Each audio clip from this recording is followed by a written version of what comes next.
passe. Et jusqu'à 14 h avec un philosophe qu'on ne présente plus, Michel Onfray, à la tête de l'excellente revue Front Populaire et qui consacre son dernier numéro à la mort de la démocratie, un peuple en trop. Bonjour Michel Onfray. Bonjour. Michel Onfray, alors vous avez revêtu, c'est très bien. Pour une fois, allez, je vais vous traiter de médecin de plateau. Parce que vous avez fait une autopsie dans de l'excellente revue, dans le numéro 9, de l'excellente revue Front Populaire, c'est vrai, on peut le dire, c'est une bonne revue qui va au fond des choses, et il y en a quelques-unes, il n'y en a pas assez, c'est très bien les revues. Et vous consacrez le dernier numéro de Front Populaire à la mort de la démocratie, et le sous-titre, c'est Un peuple en trop.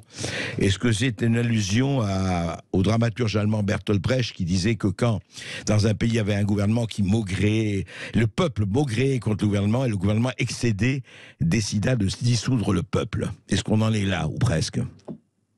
Oui, j'avais pas songé à Brecht, mais enfin, vous avez raison. On pourrait effectivement imaginer que le peuple est un grand tout, et un révolutionnaire avait dit qu'il regrettait que le peuple n'ait pas qu'une seule tête pour pouvoir la lui décapiter d'un seul coup. Donc il y a Brecht aussi également qui pense que le peuple c'est une entité et qu'on pourrait en changer au cas où on ne serait pas content. Mais là, précisément, je pensais à Macron et plus généralement à tous les macronistes d'avant Macron, ceux que j'appelle les maastrichtiens, Ouais. qui ont toujours estimé que quand on sollicitait le peuple, c'était pour obtenir la bénédiction du peuple, l'assentiment du peuple. Et quand le peuple ne donnait pas son assentiment, alors on disait, eh bien, le peuple est en trop. Je l'ai beaucoup dit, mais en 2005, on sollicite le peuple pour le traité européen, pour demander les pleins pouvoirs au libéralisme. Le peuple dit non, on a compris, ça suffit. Vous nous avez vendu en 92 un traité de Maastricht en nous expliquant qu'il serait à l'origine du paradis sur Terre. Un quart de siècle plus tard, c'est pas le paradis, donc on ne veut pas de votre paradis, changer de paradis.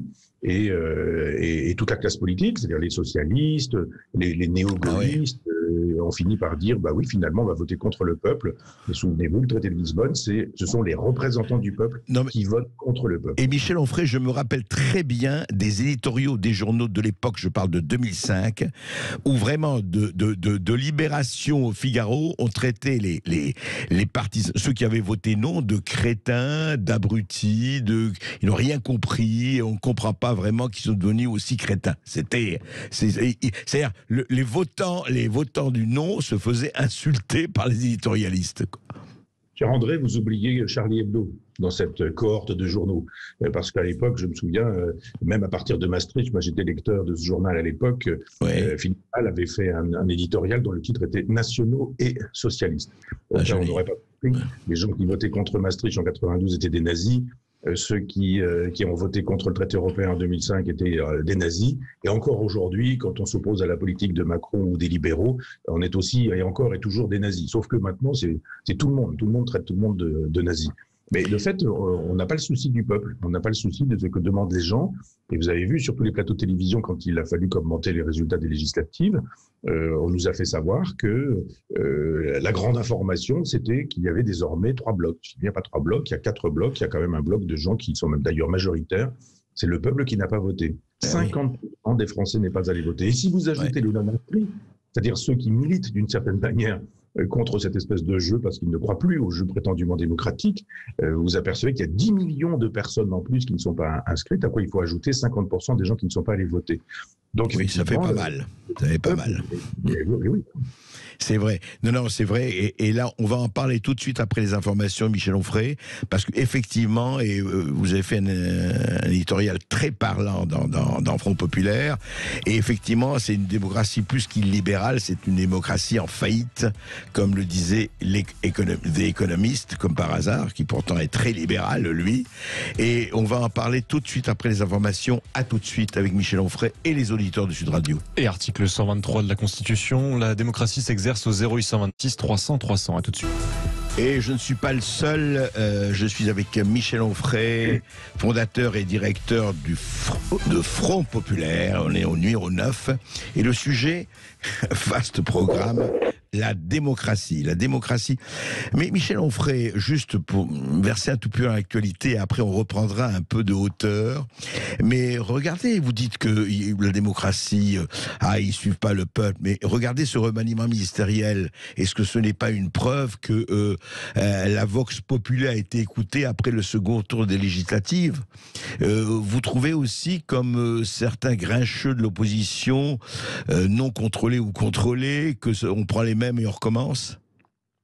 C'est surtout qu'on prend 100% des gens qui défendent le projet maastrichtien. C'est-à-dire qu'on fait sans compte, dire on va en prendre un chez Édouard Philippe, on en prend un chez François Bayrou, on en prend un. Alors ils aimeraient bien en prendre un chez Olivier Faure, mais les socialistes, ils ont vraiment trouvé une bonne occasion de laisser croire qu'ils sont de gauche. Ils s'opposent à Macron, Macron il défend le projet socialiste, il vient des socialistes, il était chez Hollande.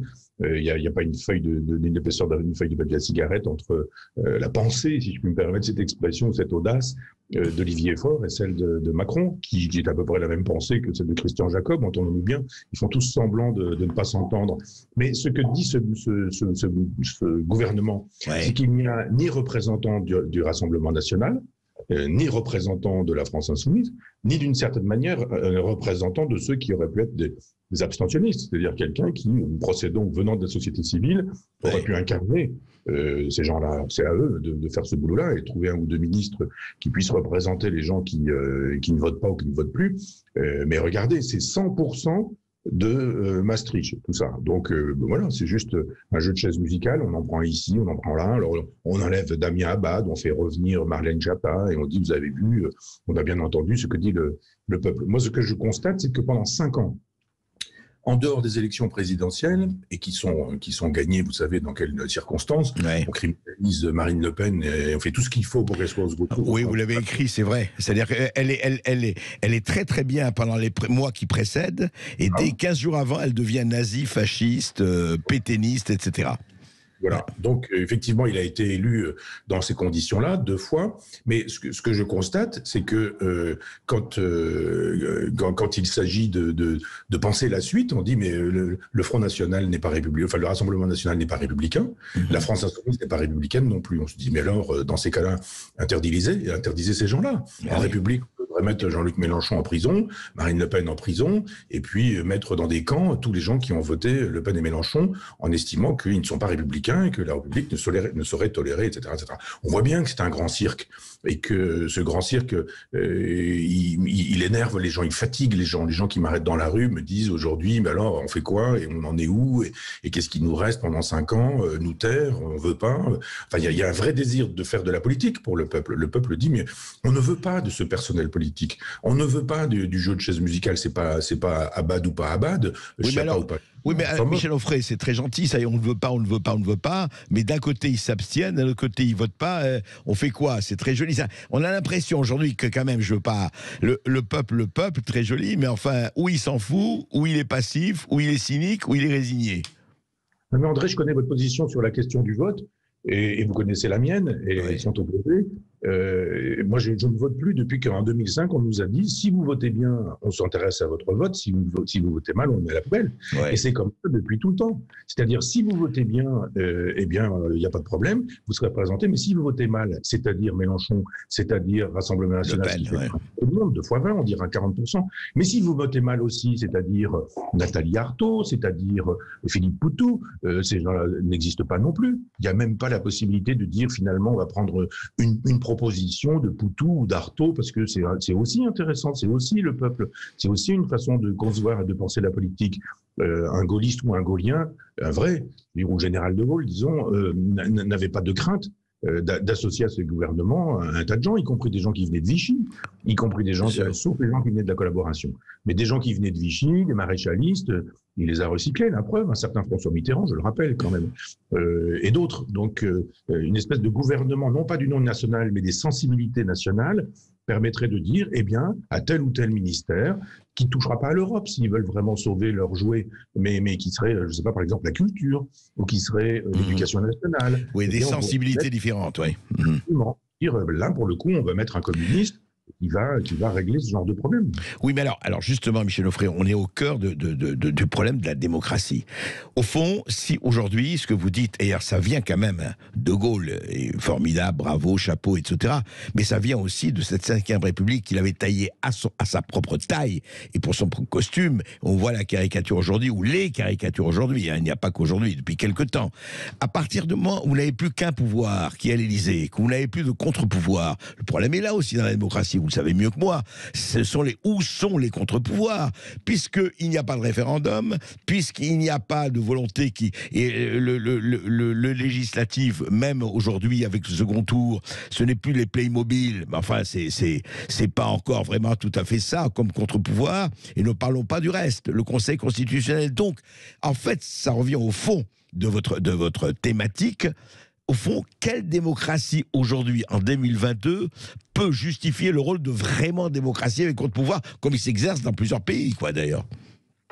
Alors, moi, je m'oppose à cette légende mitterrandienne que De Gaulle aurait fait une 5e République pour lui, taillée à sa mesure. Ça, c'est la thèse du coup d'État permanent, qui est un pamphlet.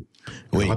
Oui. Non, mais aujourd'hui, on voit bien ce que donne la 5e République. Juste un mot, pardon, Michel Onfray, juste un mot. Moi, je trouve qu'il y a quelque chose quand même. Vous dites que il n'a pas taillé à son. Pourquoi je dis ça? Parce qu'aujourd'hui, à partir du moment où le président de la République dit, moi, je suis élu par la nation, même s'il y a des abstentionnistes, n'importe quel député dit, vous êtes élu par votre circonscription. Moi, je suis beaucoup mieux élu que vous. Pour moi, c'est la nation qui m'élit. Deuxièmement, le droit de dissoudre l'Assemblée comme ils veulent, ce qui n'existe pas aux États-Unis ou ailleurs. Troisièmement, vous avez un président monarque, mais qui existe. C'est pas le roi d'Angleterre, c'est pas le président israélien, c'est pas le président de tous les pays d'Europe. C'est un président qui a tous les pouvoirs. Il y a quand même un problème là. Alors, vous n'auriez pas eu besoin de répondre à ma place, parce que si j'avais pu répondre, vous n'auriez pas pu me poser ces questions, parce que je voulais vous dire qu'il avait taillé le costume pour la France, pas pour le général de Gaulle, pour la France. L'idée qu'il se faisait de la France. Ouais. Cette idée qu'il fallait associer deux traditions qui étaient la tradition monarchiste et la tradition républicaine. La tradition monarchiste, il estime que la souveraineté nationale doit résider en un homme. Et c'est l'élection du suffrage universel direct du président de la République. D'accord. La République, c'est la possibilité pour le peuple d'être souverain. Je le rappelle, depuis 92, c'est fini. Le peuple français n'est plus souverain.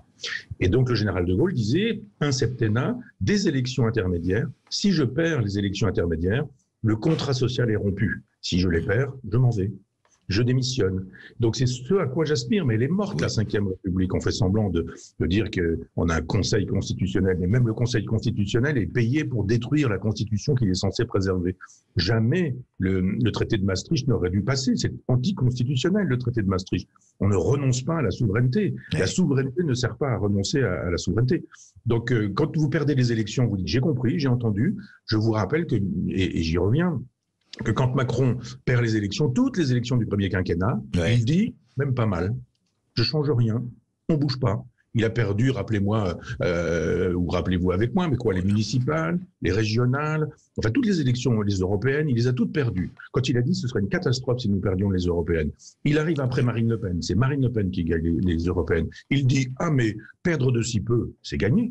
Oui. Et tous les journalistes disent finalement, il y avait un raz-de-marée, il était annoncé, il n'y a pas eu de raz-de-marée, donc il n'a pas perdu ses élections. C'est comme Mélenchon, il est 3e, mais il a gagné. Il dit, j'ai perdu. Je serai Premier ministre. Il dit, vous allez m'élire Premier ministre. Il dit, si je perds les élections présidentielles, j'arrête la politique. Il faudrait rappeler ça. Non, mais pardon, Michel Onfray, c'est intéressant. Sauf que Macron, il a quand même gagné les législatives. Je parle en 2017. Il les a gagnées largement. Et lui, il dit, attendez, tout le reste, c'est de la roupie de Sansonnet. Moi, ce qui compte, c'est que j'ai une assemblée à ma botte, j'ai une assemblée à ma taille. Le reste, le Conseil constitutionnel, vous l'avez dit vous-même, c'est cela. Et le référendum, je n'en parle plus. Donc, il y a un problème. Quand vous dites la 5e République est morte, le problème, c'est qu'on vit sur le cadavre et que les gens continuent à œuvrer sur quelque chose qui n'est plus là. Il y a un fantôme. Effectivement, le fantôme de Gaulle et le fantôme de ce qu'était le gaullisme. Quand vous dites, et vous avez raison, vous dites s'il y a une élection intermédiaire que je la perds, je m'en vais. Sauf que ça, c'était De Gaulle. Les autres, tous les autres, vous en parlez vous-même, vous écrivez, Mitterrand, cohabitant, 3 fois, 4 fois, Chirac aussi. On n'a plus le même gabarit. Non, mais je ne demande pas au chef de l'État d'être ni même gaulliste, ni même de Gaulle, hein, entendons-nous bien. Ouais. Je demande aux chefs d'État d'être des chefs d'État. Il n'y a plus de chefs d'État, il n'y a plus que des chefs de bande. il n'y a plus que des chefs de troupeaux. Et on voit bien, même avec Mitterrand, même avec Chirac. Chirac qui gagne la deuxième fois contre Marine Le Pen avec un score écrasant. Il nomme son gouvernement 100% chiracien. 100% chiracien. Zéro voix aux socialistes ou à tous ceux qui avaient voté contre Marine Le Pen. Donc, ce ne sont pas des chefs d'État. Un chef d'État, c'est quelqu'un qui a le sens de l'État. C'est quelqu'un qui a le sens du peuple, de la nation. C'est quelqu'un qui a le sens de la souveraineté nationale. Il n'y a plus de chefs d'État, juste des chefs de bande. Et des petits chefs de bande, des chefs de petites bandes, des petits chefs de petites bandes.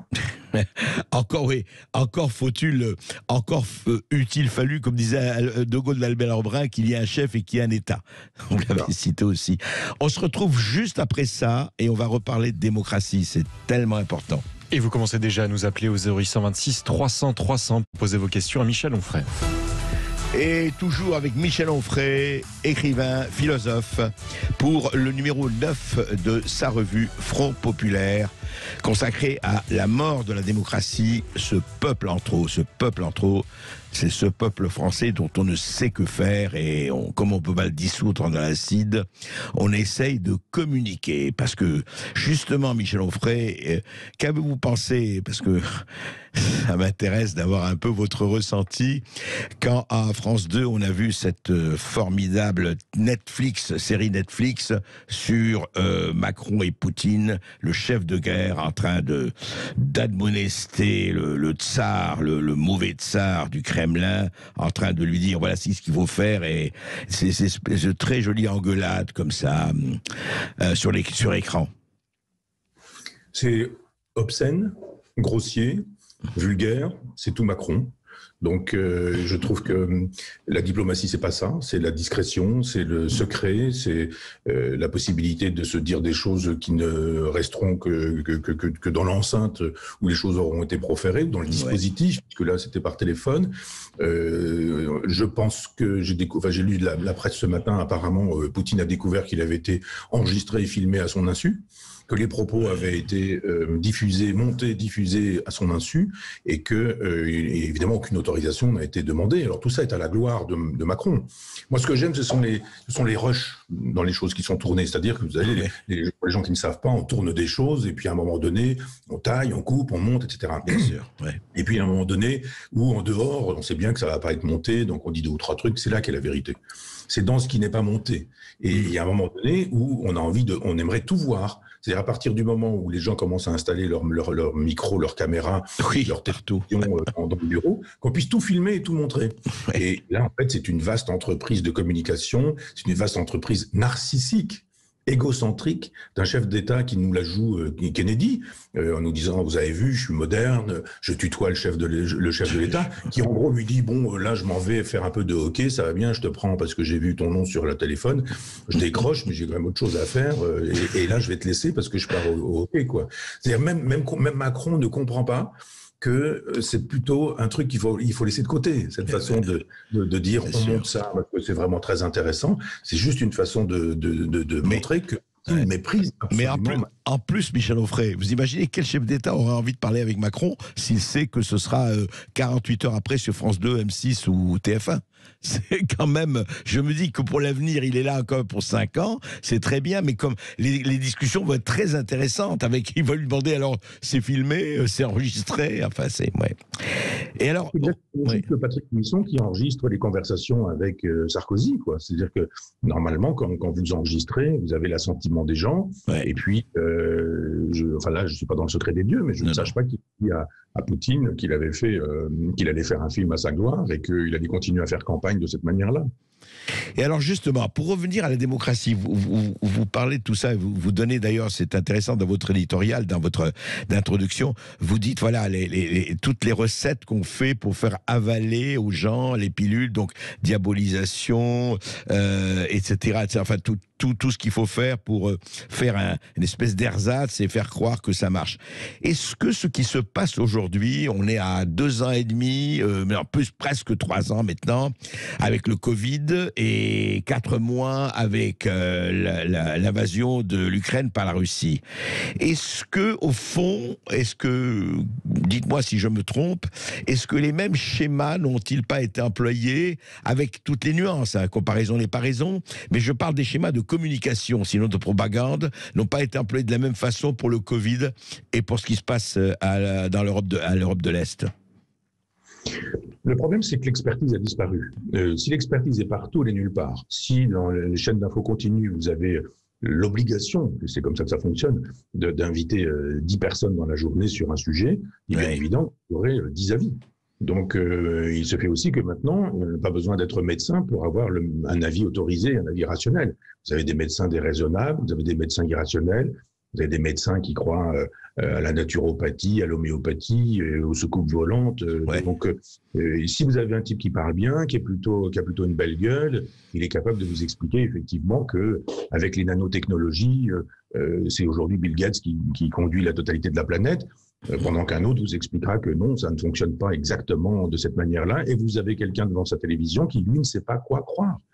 Et donc, c'est l'irrationnel qui va fonctionner en lui. C'est pas le cerveau, c'est l'irrationnel. C'est d'une certaine manière le cerveau reptilien. Et on sait très bien que la propagande, ce qu'on appelle par ailleurs la publicité, enfin la propagande, elle ne fonctionne pas avec les cerveaux. Elle fonctionne avec, enfin, du moins la partie. L'autre partie. L'émotion, etc. Le cerveau reptilien. Donc c'est l'émotion, donc c'est effectivement le binaire, donc c'est effectivement le salaud, le héros, le bien, le mal, le beau, le laid, le fasciste, l'antifasciste, Marine Le Pen contre Macron, c'est-à-dire le général de Gaulle contre Adolf Hitler. Enfin, ça fonctionne comme ça aujourd'hui. La propagande, la pensée est morte, l'exercice de la pensée, ça a disparu. Oui, mais alors justement, puis on en est, selon vous, on en est là.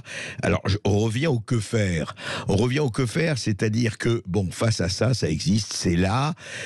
La contre-offensive peut se passer comment? La réinformation, ou la réinformation, même, je dirais la reneuronisation, si on peut parler de ce jargon, des cerveaux et de l'esprit critique. Qu'est-ce que, à votre avis, ça commence par quoi aujourd'hui? Moi, j'apprenais à mes élèves à faire la part du fait et du commentaire. C'est-à-dire que, vous savez, il y avait des crayons de charpentier qui étaient un crayon rouge, un crayon bleu. C'était le même bois. Ouais. Il y avait une mine bleue et une mine rouge à chaque extrémité. Et je leur disais d'une certaine manière, le rouge pour le commentaire, le bleu pour le factuel. Donc, c'est difficile parce que vous avez des faits qui sont difficilement présentables en tant que faits, indépendamment du commentaire qu'on en fait pour le coup. Mais il y a des moments où, si vous multipliez les informations, vous avez des informations factuelles. Vous savez que c'est vrai. Ouais, bien sûr, il y a vérité là, oui. Les faits. Voilà. Après, le commentaire, c'est si c'est la CGT, ils vont vous expliquer qu'il manque de moyens et que si on était mieux payé dans les tours de contrôle, on éviterait les crashs. Voilà. Après ça, vous avez des gens qui vont laisser courir le bruit que si c'est Boeing et c'est Airbus et que finalement les avions de ceci. Là, vous dites c'est du commentaire. Donc, si vous faites la part du factuel et la part du commentaire, c'est pas forcément facile. Hein, ça s'impose pas tout de suite. Bien sûr. Mais à un certain moment, vous pouvez vous faire un discours de vérité sur la question, par exemple, du vaccin ARN. Si les gens savaient ce qu'est l'acide ribonucléique ou l'acide désoxyribonucléique, l'ADN, l'ARN, comment ça fonctionne, comment est constituée une cellule, eh bien, vous leur dites, voilà, il y a un noyau, il y a un cytoplasme, il y a une membrane, vous devez entrer dans le noyau pour modifier le capital génétique, par exemple. Comme on n'entre pas dans le noyau, vous n'avez aucune crainte. Là, vous donnez du factuel. Et à ce moment-là, un tas de gens qui commentent bêtement ne peuvent plus commenter bêtement, sauf ceux qui veulent vraiment croire. Si vous voulez croire que le diable existe, que la Vierge Marie peut vous apparaître et qu'elle peut vous parler, c'est difficile d'argumenter avec des gens qui ont ce besoin de foi ou ce besoin de croire. Alors, les complotistes sont des gens qui ont besoin de croire aussi. Quand ils ne savent pas, ils veulent croire. Et le premier crétin vendeur d'illusions venues fait fortune. Et quid des comploteurs? Parce qu'il y a les complotistes et les comploteurs, quelquefois ce sont les mêmes, mais quelquefois ce ne sont pas les mêmes. Vous le savez. Oui, alors c'est devenu un élément de langage, le complotisme, parce que, ou un Fox, l'info ou la désinformation, parce que le lieu même de la désinformation d'un journal comme Libération, c'est le lieu où on prête, ou comme Le Monde, par exemple, qui font ce genre de choses, ils vous disent, ici dans cette page, nous désintoxiquons. Il faudrait dire, non, d'ici dans cette page, c'est très précisément le lieu où nous intoxiquons. C'est exactement comme les pages rebond ou les pages débat où vous dites mais non, les gens s'expriment librement. Moi, quand j'ai fait mon Freud, je ne pouvais pas répondre aux gens qui me traitaient de tous les noms, mais en revanche, on passait commande de papier sous prétexte de dire nous avons reçu à la rédaction ce genre de papier. Donc moi, je me méfie des gens qui me disent il y a des rubriques de désintoxication, ce sont souvent les rubriques d'intoxication. Oui, les fameux fact-checkers qui créent des fausses, qui sont fake news checkers souvent, quoi. Ouais. Et juste un mot par rapport à cela, on revient. Comment vous expliquez aujourd'hui, est-ce que c'est vraiment 2005, on en a parlé un peu, Michel Onfray, que on dirait que alors tout se passe comme si, en tout cas en France, mais le référendum était devenu le monstre du Loch Ness, surtout en parler peut-être, mais surtout, cachez-moi ce référendum que je ne saurais voir, disent tous les tartuffes de la planète.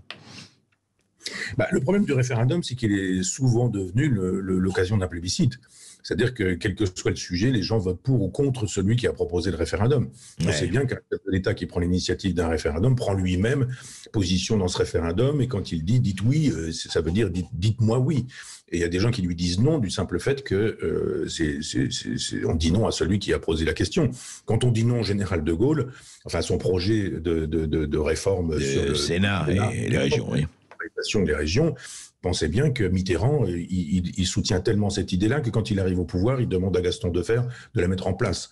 Donc, quand il vote contre le projet parce que c'est De Gaulle, c'est parce qu'il vote contre De Gaulle. Puisque quand il arrive lui-même sur le siège encore chaud de Gaulle, il dit « elle était excellente cette idée, reprenons-la et on va en faire... » Faisons-la.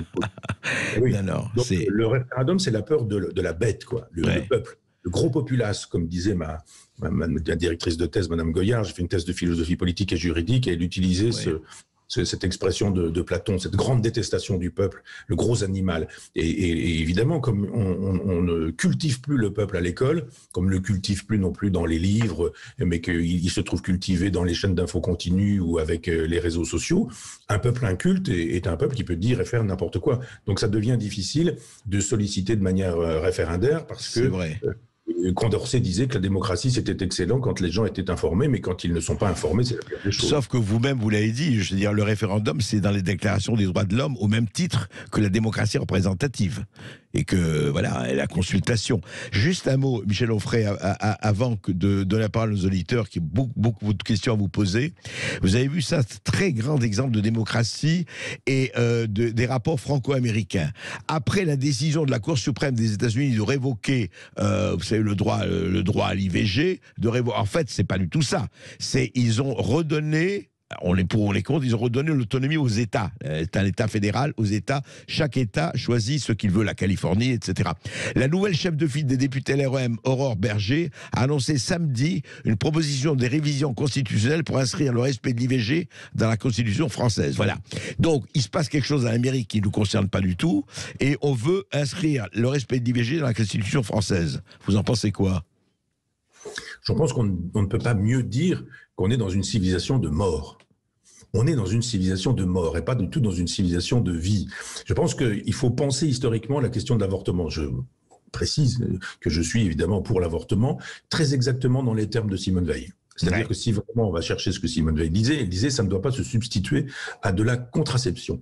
Elle dit ça ne doit pas non plus être facilité, c'est toujours une catastrophe, un avortement.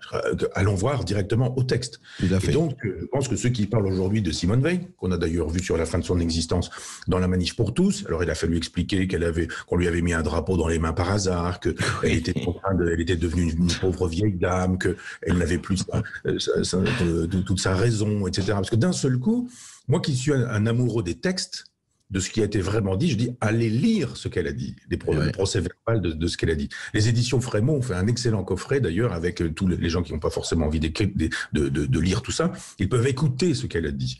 Et quand on écoute ce qu'elle a dit, on dit revenons aux fondamentaux de Simone Veil. Ces choses étant dites, je pense que quand tout est fait aujourd'hui pour qu'on puisse disposer de moyens de contraception, c'est clair, il y a tout ce qu'il faut.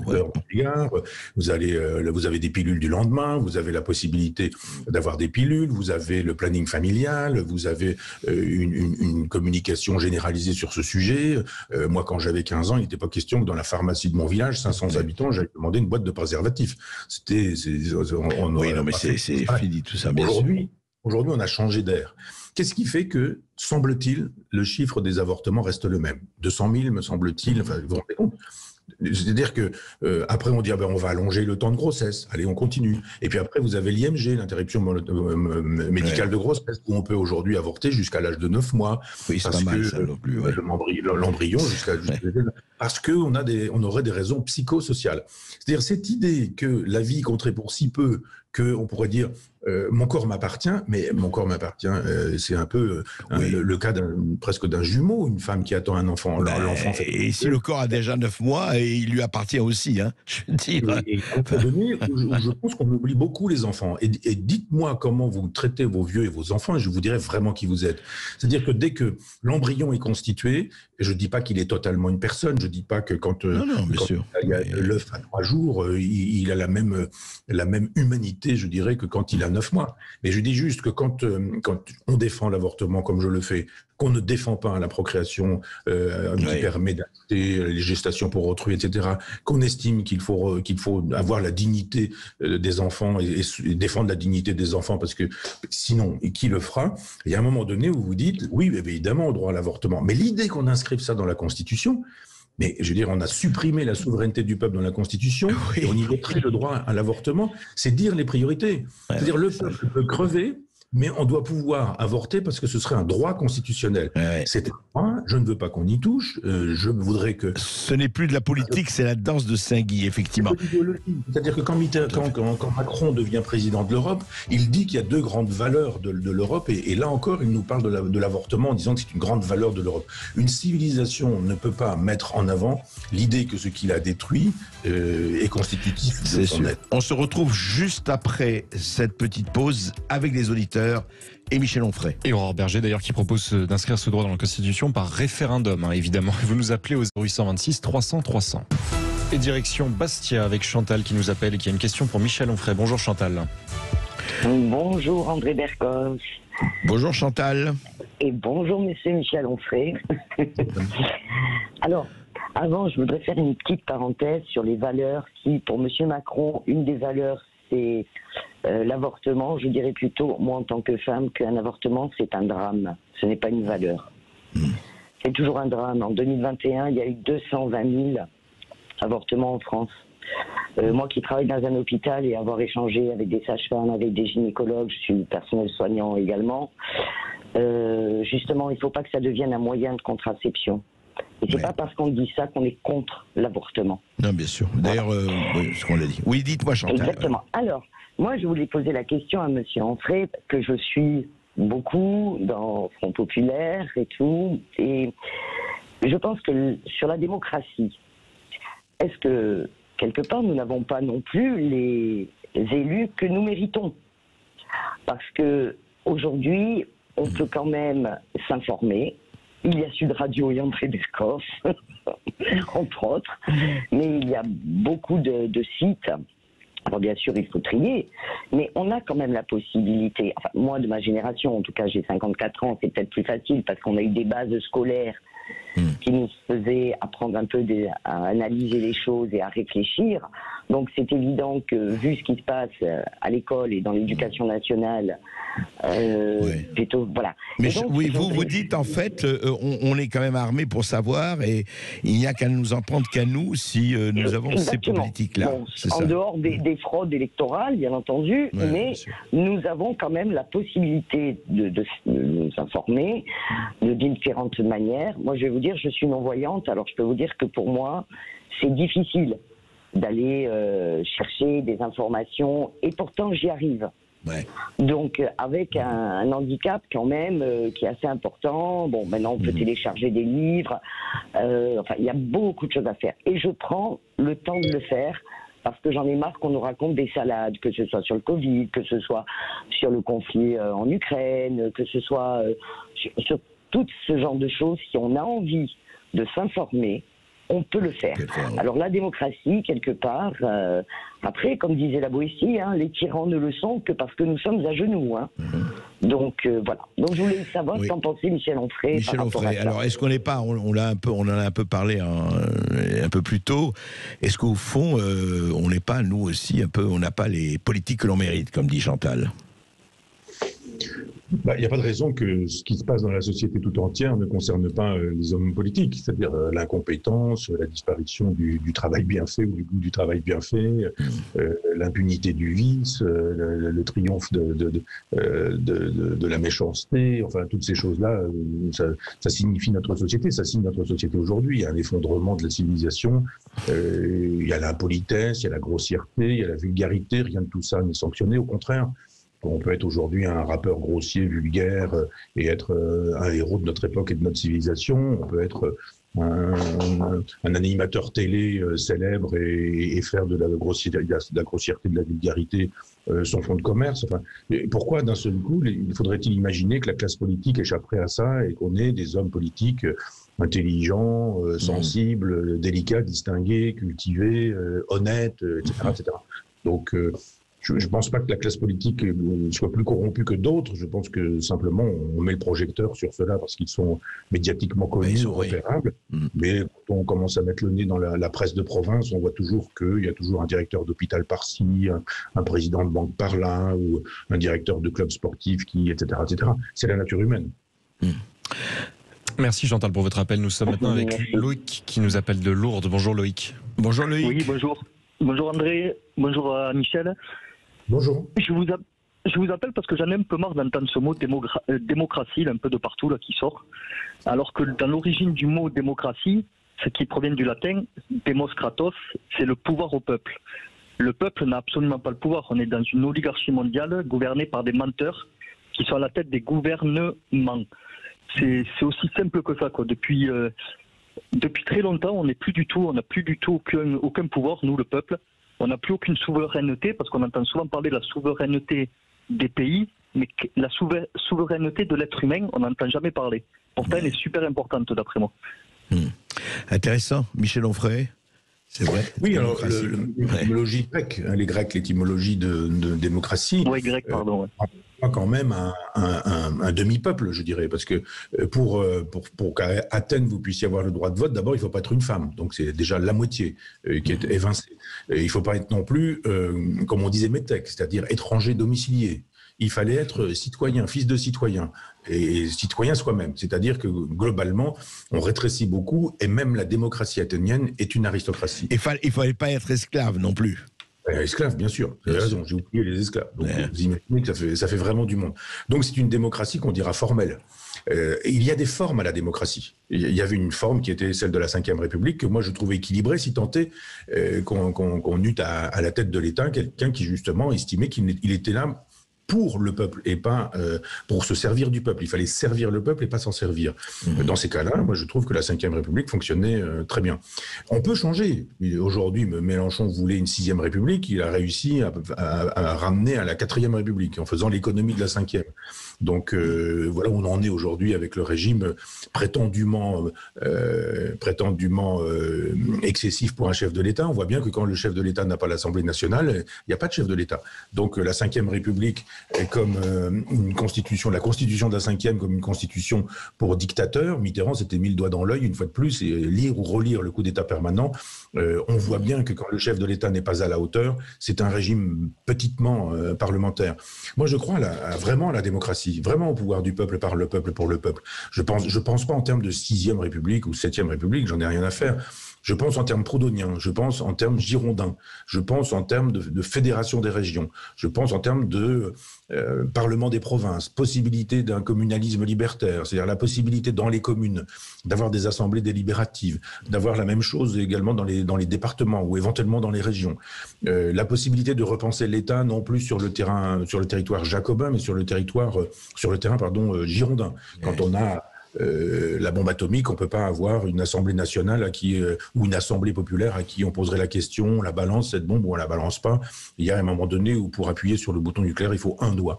Donc tout ça est susceptible de se repenser. Et pour le coup, dans des options d'un socialisme libertaire dont je n'ai pas fait mon deuil.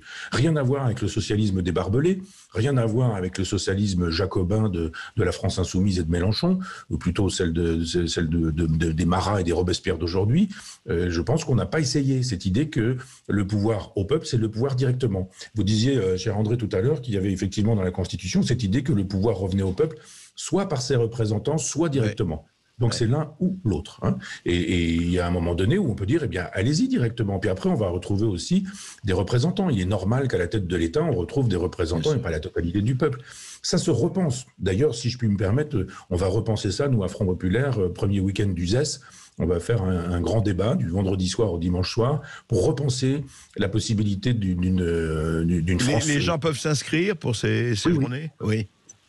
Il faut revenir au social et laisser le sociétal de côté. Le problème n'est pas pour les enfants à 6 ans d'apprendre à changer de sexe à l'école parce que le ministre le demande aux enseignants, mais c'est d'apprendre à lire, à écrire et à compter. Je pense que Jaurès serait d'accord là-dessus et que la gauche à laquelle nous aspirons, elle est une gauche française qui pense que les valeurs de la France, c'est pas l'IVG, c'est très bien que l'IVG ait lieu, c'est très bien que la peine de mort ait été abolie, mais ça suffit pas pour faire une civilisation. Les civilisations, c'est autre chose que ça. Et juste, Michel Onfray, donc vous êtes quand même vous faites partie de ceux qui pensaient qu'il faut agir localement, penser globalement bien sûr, mais agir globalement comme disait Dubos, mais que la démocratie doit se retrouver à l'échelle locale aussi, qu'elle soit communale, régionale, départementale ou municipale. Oui, c'était la thèse de Jacques Ellul, et on ne lit pas assez Jacques Ellul, ni même Charbonneau, qui sont deux grands penseurs français méprisés, c'est-à-dire que, par exemple, Jacques Ellul, c'est Heidegger moins le Sabir. Donc vous voyez, c'est quand même très intéressant et de lire ces penseurs-là. Et cette idée, effectivement, penser local, agir global, c'est une idée extrêmement intéressante. La plupart du temps, les Jacobins disent ah bah oui, évidemment, si vous êtes souverainiste, vous voulez une petite France rabougrie sur elle-même, etc. Mais pas du tout.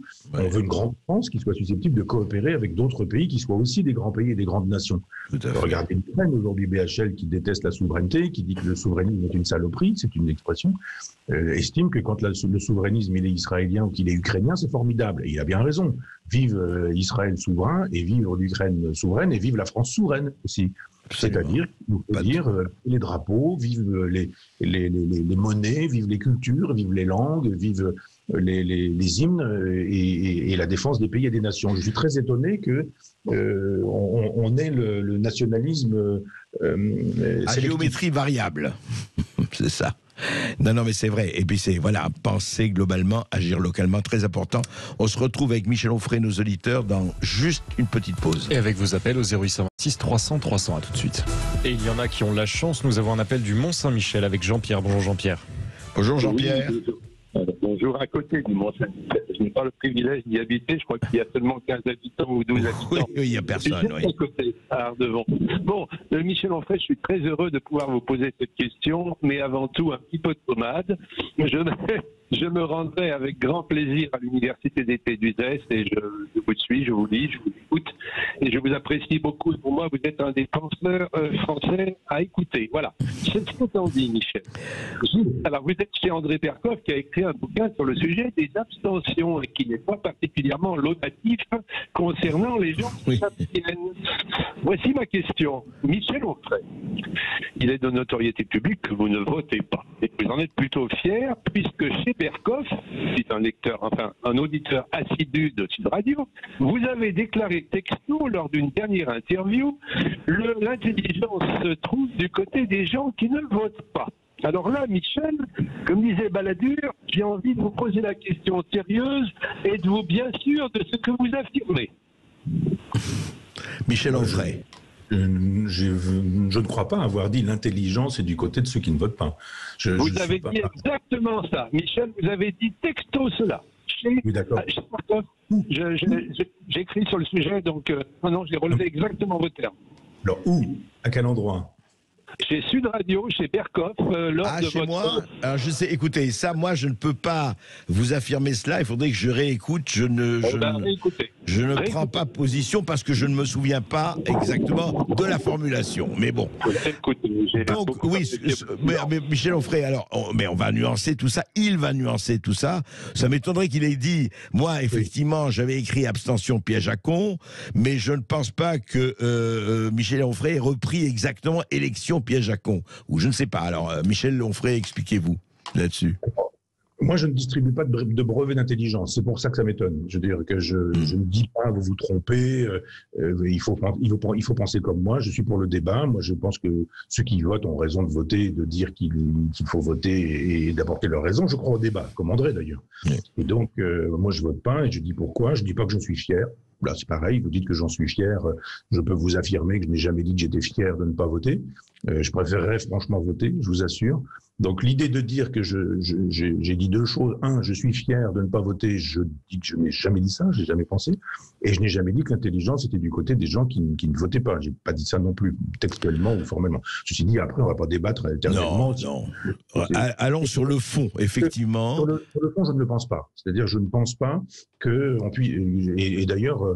je vous assure que sur tous les sujets, je n'ai jamais dit que les gens manquaient d'intelligence ou globalement tel groupe manquait d'intelligence ou que les gens qui étaient pour ou contre le pass ou contre, etc., étaient manquaient d'intelligence. Enfin bon, écoutez, après, ce sont des débats qui sont pas très intéressants, sauf à ce que vous me retrouviez le son et que je vous présente mes excuses, parce que si j'avais dit effectivement que l'intelligence était du côté des gens qui ne votent pas, eh bien je me serais mal exprimé, j'aurais mal formulé.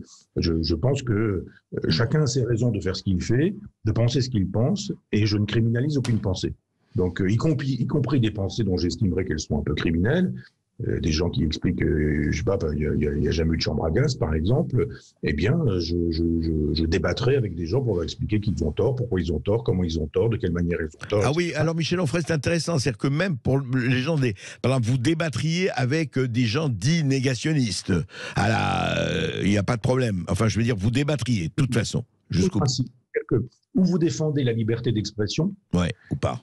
Ou vous défendez la liberté de la presse, ou vous la défendez pas. C'est-à-dire ces gens qui défendent la liberté de la presse, sauf quand il s'agit du Russian Today, ça veut dire que vous ne défendez pas. Vous savez, ces gens qui vous disent je suis contre la peine de mort, mais je suis pour dans certains cas. Eh bien, ils sont pour la peine de mort.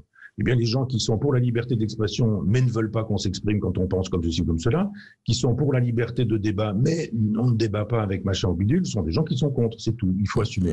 Moi, je débat avec n'importe qui, de n'importe quoi, sur n'importe quel sujet, parce que je crois à la vérité, je crois à l'erreur, je crois au mensonge, et que plutôt que de laisser courir les bêtises négationnistes qui font florès sur le net, il faudrait qu'on puisse avoir véritablement des débats. Vous avez eu sur Sud Radio des problèmes avec Étienne Chouard, par exemple, sur ce sujet. Ouais. Cette idée de dire on le vire, on le fait disparaître, ça n'est pas comme ça que je pense. Je pense qu'on peut dire, on va s'expliquer. Y a-t-il eu des malentendus, des maladresses? Le pensez-vous vraiment? Est-ce que vous pourriez formuler clairement votre pensée avec un sujet, un verbe, un complément, qu'on puisse savoir ce qu'il en est de votre propre pensée là-dessus, etc.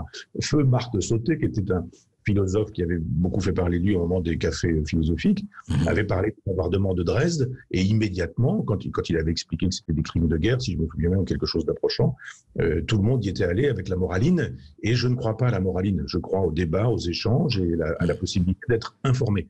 Quand on est informé et qu'on a des informations, la plupart du temps, il y a des choses qu'on ne peut plus dire. Donc, je comprends que les gens puissent voter, faire leur devoir de citoyen. Non, c'est vrai.